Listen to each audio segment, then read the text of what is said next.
역시 당회원들과 그리고 교직원들 그리고 몇몇 분들이 함께 예배당에 나와서 예배를 드립니다. 대부분의 성도들이 가정에서 예배를 함께 드리고 계실 줄 믿습니다. 예배 드리는 여러분들을 사랑하고 축복합니다. 예배 드리는 중간에 전화가 오거나 또 일어서야 될 일들이 생기는 것, 이런 일들이 일어나지 않고 끝까지 예배를 방해하는 어떤 것들도 틈타지 못하도록 함께 기도하는 가운데 예배 잘 드리는, 어디에서든지 예배에 승리하고 성공하는 우리 성도들이 될 수 있기를 축복합니다. 여러분, 이런 상상을 하면서 오늘 이 말씀 함께 시작했으면 좋겠습니다. 만약에 예수님께서 너 나 좀 보자, 우리를 보자고 하시면 어떻게 할 건가? 여러분, 예수님이 너 나 좀 보자라고 그러면 정말 기뻐하며 예 주님 하고 뛰어나가실 건가요? 아니면 두려워 떠는 마음이 있을 것 같으세요? 어떠실 것 같습니까? 지금 한번 상상을 해보세요. 예수님이 너 나 좀 보자 그러면 내가 어떨 것 같은가? 혹시 이런 생각 갖지 않을까요? 들켰나? 내가 주님 모르게 뭐 죄 지은 것 있는데 혹 이것 주님 알아버리신 것 아닌가? 아니, 또 어떤 때는 내가 이것 괜찮겠다고 아무도 알 수 없다고 생각하며 내 마음속에 악한 것 품고 있었는데 그것 주님 아셨나? 어느 누구도 알지 못할 만큼 더러운 생각 내가 가졌는데 주님 알으셨나? 그것 따져보자고 나를 부르신 것 아닌가? 하고 떨리는 마음 혹 없을까요? 또 어떤 사람들은 뭐 주려고 그러실까? 내가 기도한 것 있잖아요. 하나님 앞에 기도 응답을 바라면서 간절히 소원했던 것 있었는데 그것 이제 주시려고 너 나 좀 보자, 뭔가를 주시려고 나를 부르시는 것 아닌가, 이런 생각할 수도 있겠고요. 또 어떤 경우에는 나에게 무슨 부탁할 일이 있으신가, 아니면 혹시 어떤 심부름이라도 시킬 일이 있지 않을까, 이런 것들 때문에 나를 부르시고 너 나 좀 보자 하는 것 아니겠나, 이런저런 많은 생각들을 가지고 있을 거예요. 예수님께서 너 나 좀 보자라고 말씀하시는 건요, 우리에게 사명 주시기 위해서요, 우리에게 뭔가 하나님 나라를 위하여서 부탁하고 싶은 말씀이 있어서 대부분 그래서 우리를 부르시는 경우가 많이 있거든요. 여러분, 나무가 만약 말을 할 수 있다면, 이 열매를 맺는 과실을 많이 맺는 이 나무가 말을 할 수 있다면 우리가 그 나무에게 이렇게 질문한다고 쳐요. 나무야 나무야, 너는 어떤 때 가장 행복하니? 너는 어떤 때 가장 보람되다고 생각을 하니? 그렇게 물었다면 나무가 뭐라고 대답할까요? 열매를 맺을 때요, 아름다운 과실을 풍성하게 맺을 때, 그때 내가 가장 보람되고 그때 내가 가장 행복해요. 여러분, 그렇게 얘기하지 않을까요? 아마 틀림없이 그렇게 얘기를 할 거예요. 그런데 사람들은요, 여러분 꽃을 더 좋아할까요? 열매를 더 좋아할까요? 이렇게 물으면 여러분들이 아마 틀림없이 그렇게 얘기하실 것 같아요. 둘 다요. 꽃도 좋아하고 열매도 좋아하고. 그런데 성경은 과연 이 두 가지를 어떻게 평가할까요? 전혀 달라요. 성경에서 꽃에 대해서 얘기를 하는 건 40번이 못 돼요. 그런데 열매에 대해서 얘기를 하는 건 200번가량이 되거든요. 열매가 더 중요하다는 것을 웅변적으로 얘기를 해주고 있거든요. 성경에서 꽃을 얘기할 때는 언제든지 이건 허무하고 이건 일시적이고 이건 순간적인 거야, 이건 영원하지 않아, 그렇게 설명되어질 때 꽃을 얘기하지만 열매를 얘기할 때는 이건 생명이고 이건 영원한 거라는 것을 상징할 때 열매를 우리에게 소개를 해주고 있거든요. 그러니까 우리는 꽃도 좋아하고 열매도 좋아하지만 성경은요, 사실 달라요. 드라마 제목을 한번 지어볼까요? 꽃보다 열매예요. 꽃보다 열매. 성경은 꽃보다 열매를 더 중요하게 생각하거든요. 한번 찾아보지요. 성경에서 꽃을 얘기하는 것 아까 말씀드렸지요. 약 40회가량 된다고. 그런데 대표적으로 욥기서 14장 1절로 2절 말씀을 보면 이런 말씀이 써져 있어요. 우리 같이 한번 목소리 함께해서 읽어봅니다. 시작. 여인에게서 태어난 사람은 생애가 짧고 걱정이 가득하며 그는 꽃과 같이 자라나서 시들며 그림자같이 지나가며 머물지 아니하거늘. 사람은요 모두 다 여인에게서 나지요. 그런데 꽃과 같이 자라나서 그냥 시든대요. 그림자처럼 그냥 지나간대요. 머물지 않는데요. 꽃을 이렇게 설명해요. 일시적이지요, 허무하지요, 순간적이에요. 그냥 있는 것 같지만 언제 나도 모르게 시들어져 가버리고 언제 지나가고 언제 없어지는 게 이게 바로 우리 인생이라고 얘기를 하거든요. 그런데 열매에 대해서는 뭐라고 얘기를 하느냐면 약 200번가량 많이 나온 열매 가운데서 열매에 대한 메시지 가운데서 한 군데를 한번 찾아봅니다. 골로새서 1장 10절 말씀이에요. 시작. 주께 합당하게 행하여 범사에 기쁘시게 하고 모든 선한 일에 열매를 맺게 하시며 하나님을 아는 것에 자라게 하시고 아멘. 여러분, 열매를 맺는 인생을 어떻게 얘기를 하느냐면 주님께 합당하게 행하며, 부당하게 행하는 인생이 아니에요. 합당하게 행하는 인생이라는 거예요. 열매 맺는 인생은 하나님을 슬프게 하는 인생이 아니라 하나님을 기쁘게 하는 인생이라고 얘기를 해요. 열매 맺는 인생은 하나님을 아는 것에, 선한 일을 하는 것에 많은 열심을 기울이는 사람들이라고 얘기를 합니다. 여러분, 악한 열매를 맺나요? 선한 열매를 맺나요? 열매 맺는 인생, 하나님 앞에서 날마다 선한 것, 아름다운 열매를 맺는 그런 인생이 된다라고 얘기를 하고 있거든요. 여러분, 열매 맺는 인생이 되어야 돼요. 오늘 본문에 나오는 이 포도나무, 여러분, 포도나무는요 열매 빼고는 얘기를 할 수가 없어요. 포도의 존재 이유는 열매 때문에요. 포도나무 꽃 별 볼 일 없거든요. 포도나무 가지 너무 구불구불해서 무슨 제목으로 쓸 수가 없어요. 그냥 말라 비틀어지면 땔감으로나 사용할 수밖에 없는 그런 가지가 포도나무 가지예요. 포도나무의 존재 이유는 열매고, 이 포도나무를 기르는 농부나 모든 열매들을 기르는 과수원지기의 목적도 열매거든요. 여러분, 이거 한번 생각해 보자고요. 세상 사람들, 많이 우리들이라도 이 세상의 것들을 너무 소중하게 붙들고 있는 사람들은요 영원한 하나님 나라를 소망하지를 않아요. 이 세상이 너무 좋으니까, 이 세상을 너무 소중하게 생각하니까, 이 세상을 가치로 삼고 살아가니까 하나님 나라에 대해서 소망을 갖지도 않고 그 나라를 붙들고 그 나라를 고대하지도 않고 살아가는 거예요. 그런데 반대로 이 세상이 풀의 꽃과 같고 이 세상은 금방 지나가는 무엇과 같다라고 여기는 사람들은 하나님 나라를 가장 소중한 가치로 붙잡거든요. 꽃의 유혹을 받고 꽃 향기에 취해서 살아가는 사람들은 하나님 나라를 소망하지 않지만, 우리가 살아가는 이 인생, 내가 발붙이고 살아가는 이 삶은 언젠가는 지나간다, 덧없이 흘러간다, 이건 들의 풀과 같다, 꽃과 같다라고 생각하는 사람들은 하나님 나라를 붙들고 살아가요. 그것이 영원한 소망이니까요. 생각해 보세요. 얼마 있지 않으면 지나가는데, 영원할 것 같지만 영원하지 않는데, 다 노쇠하고 다 죽어가는데 이렇게 흘러가는 건 뭐 하려고 붙잡아요? 영원한 하나님 나라를 소망하고 그 나라를 붙잡는 인생 되어야지요. 솔로몬이요 꽃처럼 찬란하고 화려한 인생 살았어요. 솔로몬보다 더 영화로운 인생 살아간 사람 없거든요. 그런데 그렇게 찬란하고 화려한 인생을 살았던 이 솔로몬이 그 인생 마지막에 이렇게 고백하잖아요. 헛되고 헛되니 헛되고 헛되도다. 그 모든 것을 누렸던 솔로몬이 다 헛되대요. 다 헛되대요.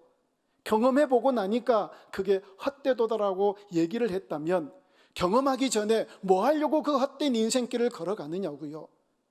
영원한 소망의 나라 붙잡고 살아가야지요. 신앙생활한 지 얼마나 됐나요? 설교 들은 편수가 몇 편 정도 되시나요?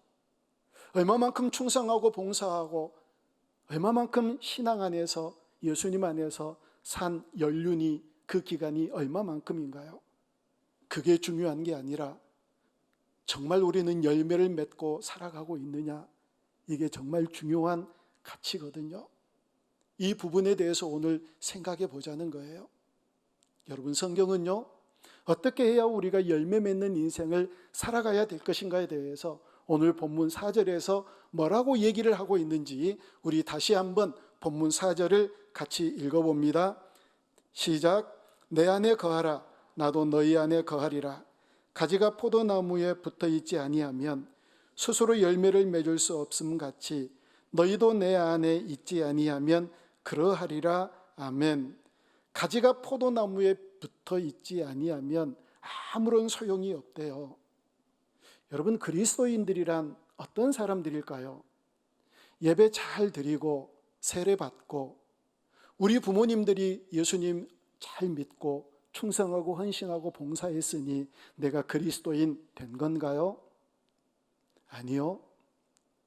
교회 출석 잘했지만 정말 예수님의 영이 내 안에 거하지 아니하고 주일 성수 빠진 적이 없지만 예수 그리스도의 생명으로 연합되지 않으면 그리스도인이라고 할 수 있을까요? 내가 세례를 받았지만 예수 그리스도와 상관없는 그런 인생을 살아간다면 나 여전히 그리스도인 맞나요? 아니거든요. 정말 내가 그리스도인 된다는 것은 예수님께 붙어 있는 거예요. 아니, 성경에서 그렇게 얘기하잖아요. 예수님이 내 안에 계시고 내가 예수님 안에 계셔서 예수님께 찰싹 붙어 있을 때 아름다운 열매를 맺는 그런 인생이 된다고요. 여러분, 예수님께 붙어 계시나요? 어떠세요? 기는 분 위에 뛰는 분 있다고 그러지요. 설교 시간에 놈 그러면 안 되잖아요. 기는 분 위에 뛰는 분 있고요. 뛰는 분 위에 나는 분 계세요. 나는 분 위에 또 어떤 분이 계시는가 혹시 아세요? 붙어 있는 분이요. 붙어 있는 분. 이분이 가장 높은 분이에요. 붙어 있으면 되거든요. 성경은 계속해서 우리에게 붙어 있으라 말씀하세요. 그리고 또 선언하듯 얘기하시는 게 오늘 본문 5절입니다. 자, 우리 5절 말씀 같이 한번 다시 읽습니다. 시작. 나는 포도나무요 너희는 가지라. 그가 내 안에 내가 그 안에 거하면 사람이 열매를 많이 맺나니 나를 떠나서는 너희가 아무것도 할 수 없음이라. 아멘. 나를 떠나서는 너희가 아무것도 할 수 없음이라. 이스라엘 백성들이 실패한 이유가 뭔지 아세요? 하나님 떠났으니까, 하나님께 붙어 있지 않으니까 실패한 거예요. 제가 훈련할 때나 설교할 때나 그리고 신방 가서 이 얘기를 참 많이 해요. 이 말씀을 중심으로 설교를 들으신 분들도 혹시 계실 거예요. 에레미야 13장을 보면 어떤 얘기가 기록되어 있느냐면 우리가 어떻게 하나님께 붙어 있어야 되는 존재인가에 대해서 설명을 하기 위해서 배띠 얘기를 해주세요. 배띠, 배로 만든 허리띠요. 하나님께서 에레미야에게 에레미야야 너 배로 만든 띠 하나 만들어라. 그러니까 순종해서 만들었어요. 그러니까 하나님이 또 그 띠를 네 허리에다가 띄어라. 그러니까 꿰맸어요. 묶었어요. 그리고 또 얼마 있다가 하나님이 또 에레미야에게 말씀하세요. 네 그 띠 풀어서 유브라데 강 가에 바위 틈에다가 숨겨 놓아라. 그러니까 그 띠를 풀어가지고 유브라데 강 가 바위 틈에다가 숨겨 놓았어요. 그러니까 또 조금 있다 하나님이 말씀하세요. 에레미야야 너 그렇게 숨겨 놓았던 띠 한번 다시 가지고 와봐라. 해서 가지고 와봤더니 어떻게 됐나요? 썩어 있는 거예요. 썩을 수밖에 없게요. 아니 여기에 있어야 될 띠가 강가에 바위 틈에 숨겨 놓았으니 축적해서 썩지요. 이 모습을 그대로 바라보게 하시면서 하나님께서 에레미야에게 뭐라고 말씀하시느냐면 에레미야 13장 11절에서 이렇게 말씀하세요. 에레미야 13장 11절입니다. 시작. 여호와의 말씀이니라. 띠가 사람의 허리에 속함같이 내가 이스라엘 온 집과 유다 온 집으로 내게 속하게 하여 그들로 내 백성이 되게 하여 내 이름과 명예와 영광이 되게 하려 하였으나 그들이 듣지 아니하였느니라. 아멘. 이 말씀 보세요. 띠가 사람의 허리에 속함 같이, 띠가 여기에 속함 같이 이스라엘 백성들이 하나님께 속하게 하기 위해서 내 백성 삼았는데 너희들이 나를 떠났다. 그래서 너희들이 망한다. 그래서 너희들이 바벨론에게 멸망당한다. 이 메시지를 전해주고 있는 거거든요. 여러분, 빨리 우리가 인식해야 될 것이 있어요. 우리는 하나님께 속하여야 되는 사람들이다. 하나님께 붙어 있어야 되는 존재들이다. 여기에 생명이 있고 여기에 은혜가 있고 여기에 역사가 있는 그런 존재들이 바로 저와 여러분인 줄로 믿습니다. 붙어 있지 않으면 아무런 소용없는 존재들이요, 하나님을 떠나서는 살 수 없는 그런 존재들이 저와 여러분들이거든요. 아, 그렇구나. 우리는 하나님께 붙어 있어야 되는 존재구나. 우리는 하나님을 떠나서는 살아갈 수 없는 존재구나. 이 사실을 반드시 오늘 이 주일을 통하여 분명하게 인식하는 우리 모두가 되어줄 수 있기를 주님의 이름으로 축원합니다. 그렇게 하나님께 붙어 있을 때, 그렇게 하나님께 속해 있어 아름다운 열매를 맺으면 어떤 인생이 된다고 오늘 8절에서 얘기를 하고 있느냐면, 여러분 8절 말씀 우리 다시 한번 같이 읽습니다. 시작. 너희가 열매를 많이 맺으면 내 아버지께서 영광을 받으실 것이요 너희는 내 제자가 되리라. 아멘. 우리가요, 이 땅에 살아가면서 아름다운 열매를 많이 맺으면 두 가지가 된대요. 첫째는 하나님께 영광이 되고 두 번째는 예수님의 제자가 된대요. 자, 여러분, 우리가 이 세상을 살면서 하나님께 영광이 되는 그런 인생을 살아가고 계신가요? 여러분 어떠세요? 우리가 어떻게 살아가야 하나님이 영광을 받으실까요? 예배 잘 드리고 큐티 열심히 잘하고 주일성수 빼놓지 않고 잘하고, 이런 모든 삶이 신앙의 삶을 통하여 하나님은 영광 받으세요. 그거 틀림없거든요. 그런데 그보다 더 중요한 게 있어요. 그리스도인들이 세상에 나가서 어떻게 이 세상 사람들에게 칭찬을 받고 세상 사람들에게 인정을 받느냐? 세상 사람들에게 칭찬을 받고 인정을 받으면 하나님이 영광을 받으세요. 내가 그럴 줄 알았어. 예수 믿는 사람인 줄 알았어. 내가 당신 왠지 뭔가 다르다고 했는데 내가 교회 다니는 사람인 줄 알았어. 그래, 뭔가 다르더라. 뭔가 정말 낫더라. 괜찮더라. 이럴 때 하나님이 영광 받으세요. 내가 믿는 하나님, 내가 믿는 예수님이 세상 사람들로부터 그렇게 칭찬받고 인정받을 때 그렇게 영광을 받으신다고요. 그런데 요즘 어떻게 됐지요? 하나님의 영광이 얼마나 땅에 훼손됐나요? 교회의 의림이 얼마나 무참하게 짓밟히는 그런 인생이 되고 있나요? 예수 그리스도의 십자가와 주님의 이름이 어떻게 세상 사람들의 조롱거리가 되고 유린당하는 그런 시대를 우리가 살고 있나요? 왜 그러는지 아세요? 주님께 붙어 있지 않으니까요. 하나님을 떠나서 살아가니까요. 그럼 누구에게 붙어 있는 거지요? 교주에게 붙어 있고 사탄에게 매여 있으니까 하나님의 영광이 훼손된지도 모르고 교회의 이름이 무참하게 짓밟힌지도 모르고 하나님을 떠나서 마치 붙어 있는 것처럼 착각하며 살아가는 사람들이 얼마나 많은데요. 그렇게 사탄에 매여 있고 교주에 매여 있으면서 그들의 입에서 나오는 예수 그리스도의 이름, 그들의 입에서 나오는 성령의 이름, 그들의 입에서 나오는 하나님의 이름이 얼마나 영광이 땅에 떨어지고 훼손되고 있는지 우리가 똑똑히 보고 있잖아요. 우리가 정말 예수님께 붙어 있는 사람이라면 하나님의 영광을 위하여 열매 맺고 있는 그런 열매를 맺히며 살아가기를 원하는 하나님의 백성들이라면, 내가 잘못 살아가는 것 때문에 하나님의 영광이 훼손되면 어떻게 하나? 내가 이 말 잘못한 것 때문에, 내가 이렇게 잘못 사는 것 때문에, 내가 잘못 행동한 것 때문에 하나님의 이름이 더럽혀지고 땅에 떨어지면 어떻게 하나? 어떻게 하나? 전전긍긍하며 노심초사하며 살아가는 사람들이 예수님께 붙어있는 사람들이라고요. 예수님께 붙어있나요?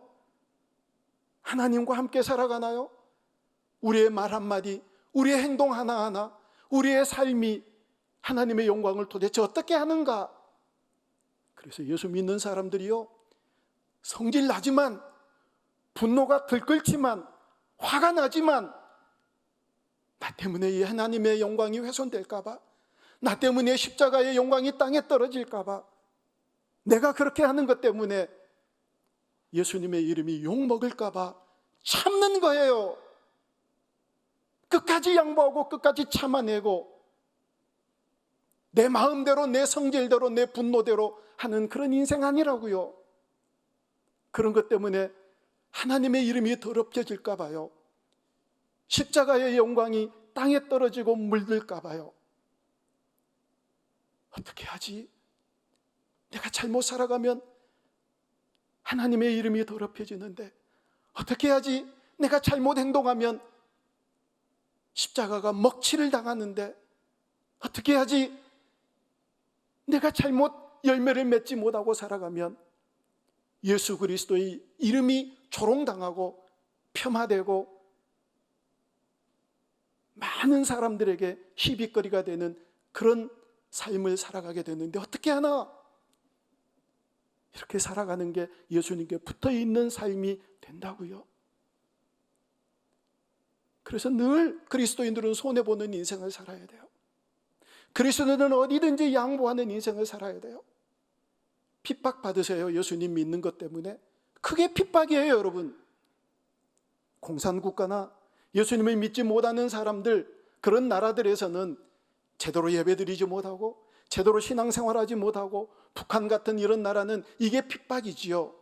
그런데 우리에게 도대체 예수 믿는 것 때문에 무슨 핍박을 당하시나요? 누가 여러분들에게 교회 못 나가게 하던가요? 예배 못 드리게 하던가요? 누가 예수님 믿으면 죽이겠다고 얘기를 하던가요?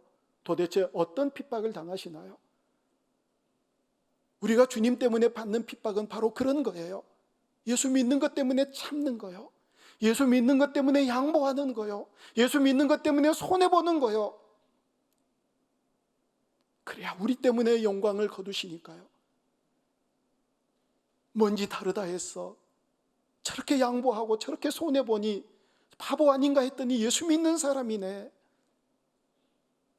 저렇게 자기 성질 죽이고 분노하지 않고 그렇게 양보하고 그러는 거 봤더니, 알고 봤더니 교회 다니는 사람이네. 예수 믿는 사람이네.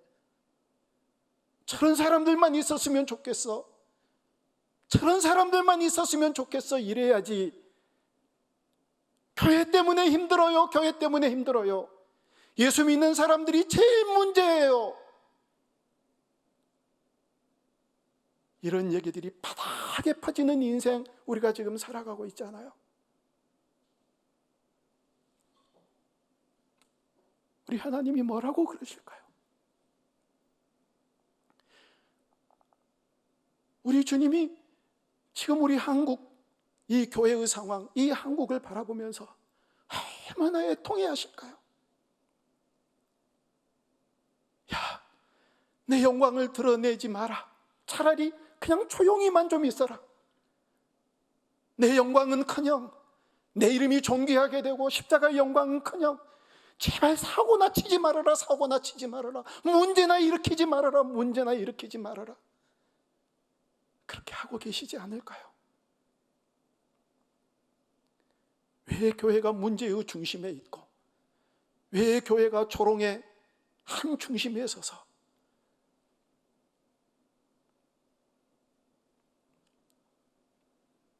하나님께 붙어있지 않으니까요. 붙어있다고 착각하니까요. 교주에게 붙어있고 사단에 매여 있으니까 진리를 올바로 분별하지 못하는 거예요. 내게 어떤 주장이 있고 내가 어떻게 하고 싶은 일이 있다 하더라도 그것을 통해서 하나님의 영광이 가리워지는 것 같으면 털썩 주저앉아야지요. 그래야 예수 믿는 사람이에요. 그래야 하나님께 붙어있는 사람이에요. 내게 어떤 이익이 있다 하더라도 그것이 주님의 영광을 가리우는 일이라면 꼬박 죽어야지요. 무릎 꿇어야지요. 내게 그 어떤 것이 중요한 것보다 하나님의 영광이 우선되니까요. 열매를 많이 맺으면 하나님께 영광이 된대요. 붙어있지 않으니까 하나님의 영광 따위는 아무런 상관이 없이 교회를 짓밟고 교회의 이름을 짓밟고 하나님, 예수님, 성령님의 이름을 함부로 얘기하고 세상의 조롱거리로 만드는 이런 사람들이 얼마나 많은지요. 그리고 열매를 많이 맺으면 예수님의 제자가 된대요. 여러분, 예수님의 제자란 어떤 사람들이지요? 예수님처럼 말하고 예수님처럼 행동하는 사람들이요. 예수님처럼 말하고 예수님처럼 행동하는 사람들. 그런 사람들이 예수님의 제자가 된대요. 사랑하는 여러분, 독일이라고 하는 나라가 예전에 세계를 호령하고 강력한 제국을 만들었을 때가 있었어요.